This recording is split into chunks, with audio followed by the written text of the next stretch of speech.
Şaban ayı üçün gecədən niyyət vacibdirmi? Xeyr. Müstəhab oruclarında gecədən niyyət vacib deyil. Gecədən niyyətin vacib olması Ramazan orucuna aiddir. Və yaxud da ki, qəzaya aiddir. Ramazan qəzasını tutursansa, gecədən niyyət edirsən. Amma müstəhab orucda gecədən niyyətə ehtiyac yoxdur. Sahura da qalxmağa ehtiyac yoxdur ümumiyyətlə. Və yaxud da səhər durdun, hələ yeməmsən, gün ortaya qədər. Deyirsən, oruç tuturam, tuta bilərsən, bəli. Ona görə nədir? Həmçinin istədiyin günlər tuta bilərsən, gün aşırı tuta bilərsən. Bir gün oruç tut, bir gün iftar et.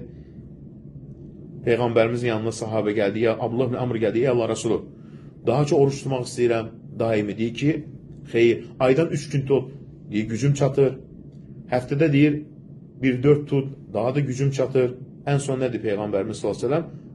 O zaman deyir, bir gün tut, bir gün aç. Bundan fəzilətini istəyirəm, deyir ki, ən fəzilətli oruc Davud əleyhissalam orucudur, gün aşırı.